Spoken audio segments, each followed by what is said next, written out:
Hello friends, welcome to my YouTube channel. Restaurant style majestic chicken எப்படி செய்யணும்னு பார்க்கலாம் வாங்க. அதுக்கு நான் 250 கிராம் boneless chicken எடுத்துர்க்கேன். அதில் வந்து 1 டீஸ்பூன் இஞ்சி பூண்டு paste, 1 teaspoon pepper, 1 teaspoon chilli powder, கொஞ்சோண்டு கையில கஸ்தூரி மேத்தி எடுத்து கசக்கி போட்டுருக்கேன். அதுக்கப்புறமா தேவையான அளவு உப்பு போட்டுட்டு 1 டீஸ்பூன் வந்து கார்ன்ஃப்ளவர், ஒரு 1.5 டீஸ்பூன் மைதா இதெல்லாத்தையும் ஆட் பண்ணிட்டு ஒரு முட்டை, கொஞ்சோண்டு லெமன் இதெல்லாத்தையும் போட்டுட்டு நல்லா வந்து மிக்ஸ் பண்ணிக்கோங்க. எவ்வளோ மிக்ஸ் பண்ணி வைக்கிறீங்களோ அப்போ தான் வந்து டேஸ்ட் வந்து நல்லாயிருக்கும். நான் இதை வந்து ஒரு ஏர்டைட் கண்டெய்னரில் போட்டு மூடிட்டு ஒரு 1-லேருந்து 1.5 மணி நேரம் ஃப்ரிட்ஜில் எடுத்து வச்சிடுறேன். எவ்வளோக்கு எவ்வளோ வந்து உங்களுக்கு ஊறுதோ அப்போ தான் வந்துட்டு சிக்கன் வந்து ரொம்ப நல்லா சூப்பராக இருக்கும். ஓகேங்களா? ஸோ இதை நல்லா மிக்ஸ் பண்ணிக்கோங்க. மிக்ஸ் பண்ணிவிட்டு ஏர்டைட் கண்டெய்னரில் ஃப்ரிட்ஜில் வச்சுக்கோங்க. ஸோ ஃப்ரிட்ஜில் வச்சதுக்கப்புறமா 1 ஹவருக்கு அப்புறம் வந்து நம்ம இந்த சிக்கன் வந்து ரெடி பண்ணலாம். ஓகேங்களா? So after 1 hour marinated chicken எடுத்துருக்கேன். கொஞ்சோண்டு வறுத்த எள்ளு எடுத்து வச்சுருக்கேன். ஒரு வெங்காயம் நல்லா பொடியாக கட் பண்ணி வச்சுருக்கேன். ஒரு 5-லேருந்து 6 பல் பூண்டு எடுத்து வச்சுருக்கேன். ஒரு 2 பச்சை மிளகாய் நீட்டமாக கீறி வச்சுருக்கேன். ஒரு கேப்சிகம் நல்லா அதையும் வந்து பொடியை நறுக்கி வச்சுக்கோங்க. தேவையான அளவு கொத்தமல்லி, அப்புறம் ஒரு 5-லேருந்து 6 முந்திரி பயிறு, கொஞ்சம் டார்க் சோயா சாஸ் எடுத்துருக்கேன். இப்போ வந்து ஒரு பேன் எடுத்துக்கோங்க. அந்த பேன் வந்து நல்லா ஹீட் ஆனதுக்கு அப்புறமா வந்துட்டு அதில் 5-லேருந்து 6 டேபிள் ஸ்பூன் வந்து ஆயில் விட்டுருக்கேன். உங்களுக்கு வந்து நீங்கள் டீப் ஃப்ரை பண்ணணும் அப்படின்னா நீங்கள் வந்து ஒரு கடாய் எடுத்துக்கோங்க. கடாயில் வந்து கொஞ்சம் எக்ஸஸாக வந்து எண்ணெய் ஊற்றிக்கோங்க.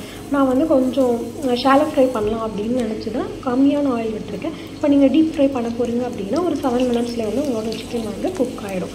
இந்த ஷாலோ ஃப்ரைக்கு பார்த்திங்கன்னா ஒரு 10 மினிட்ஸ் ஆகும்.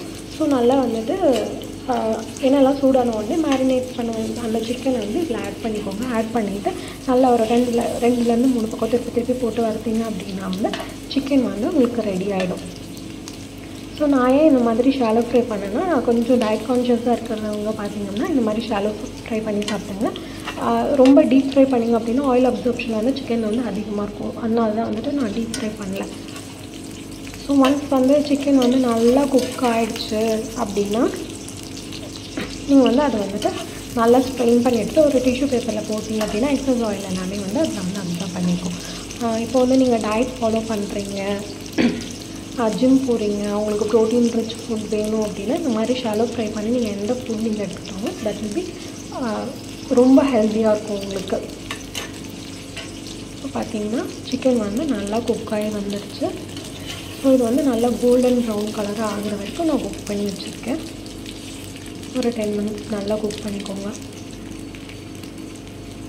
சிக்கன் வந்து நல்லா குக் ஆகி வந்துடுச்சு. இப்போ வந்து அதை வந்து ஒரு வேறு பவுலில் வந்து ட்ரான்ஸ்ஃபர் பண்ணி வச்சுருங்க. இப்போ வந்து நான் என்ன பண்ணுறேன்னா, நான் அவ்வளோ ஆயில் வந்து எனக்கு திரும்ப குக் பண்ண தேவையில்லை. அதனால் எக்ஸஸ் ஆயில்ஸை வந்து ரிமூவ் பண்ணிவிட்டு அதே பேன் எடுத்துக்கிறேன். அதில் கொஞ்சமாக தேவையான அளவு ஒரு 2 டீஸ்பூன் மட்டும் ஆயில் ஆட் பண்ணிக்கிறேன். ஆயில் வந்து ஆட் பண்ணதுக்கப்புறமா ஆயில் சூடான உடனே பொடியை நான் அரைச்சி வச்சுருக்க பூண்டு எல்லாத்தையும் எடுத்து அதை நல்லா கோல்டன் ப்ரௌன் கலர் ஆகிற வரைக்கும் நல்லா வதக்கிக்கோங்க. அது நல்லா வதங்கினதுக்கப்புறமா கேஷ்யூ இருக்கு இல்லையா, முந்திரி, அதையும் எடுத்து போட்டுட்டு நல்லா ஒரு ஃப்ரை பண்ணிக்கோங்க. அப்போ தான் வந்து அந்த கிரான்ச்சியாக இருக்கும் உங்களுக்கு சாப்பிடும்போது ரொம்பவே நல்லாயிருக்கும். இப்போ வந்து என்ன பண்ணுறீங்கன்னா வெங்காயத்தை ஆட் பண்ணிக்கோங்க. ஆட் பண்ணி அதை வந்து ஒரு 2 மினிட்ஸ் ஸ்டார்ட் பண்ணுங்கள். அப்போ தான் வந்து இது கொஞ்சம் டிரான்ஸ்பரண்ட்டாக இருக்கிற ஸ்டேஜில் ஸ்டாப் பண்ணிவிடுங்க. அதுக்கப்புறம் இப்போ கேப்சிகம், பச்சை மிளகாய் எல்லாத்தையும் வந்து ஆட் பண்ணிவிடுங்க. ஆட் பண்ணிவிட்டு அதை நல்லா வந்து ஸ்டார்ட் பண்ணுவோம். இப்போ தேவையான அளவு உப்பு போட்டுக்க போகிறேன். இந்த காய்கறி தேவையான அளவு தான் நான் உப்பு போட போகிறேன். ஏன்னா டார்க் சோயா சாஸ்லேயும் கொஞ்சம் உப்பு இருக்கும். ஸோ கொஞ்சமாக உப்பு போட்டுட்டு நல்லா ஸ்டார்ட் பண்ணிக்கோங்க. இப்போ வந்து கொஞ்சோண்டு மிளகாத்தூள், கொஞ்சோண்டு பெப்பர் ஆட் பண்ணிவிட்டு டார்க் சோயா சாஸ் வந்து ஒரு 1.5 டீஸ்பூன் வந்து ஆட் பண்ணிவிட்டு நல்லா ஸ்டார்ட் பண்ணிக்கோங்க. ஸ்டார்ட் பண்ணதுக்கப்புறமா குக் பண்ண சிக்கன் வந்து இதில் ஆட் பண்ணிவிட்டு ஒரு 2 மினிட்ஸ் வந்து நல்லா மிக்ஸ் பண்ணிங்க அப்படின்னா உங்களோட சிக்கன் வந்து ரெடி ஆகிடும். நான் வந்து கொஞ்சம் எக்ஸ்ட்ரா ஃப்ளேவர் கொடுக்கறதுக்காக கார்னிஷிங்க்கு வறுத்த எள்ளு இருக்கு இல்லையா, அந்த வறுத்த எள்ளை வந்து மேலே போட்டுட்டு அதுக்கப்புறம் கொரியண்டர் லீவ்ஸையும் வந்து மேலே கார்னிஷிங்க்கு போட போகிறேன். ஸோ தட் உங்களுக்கு வந்து டேஸ்ட் வந்து ரொம்ப சூப்பராக இருக்கும். ரெஸ்டாரண்ட் ஸ்டைல் டேஸ்ட் இருக்கும்.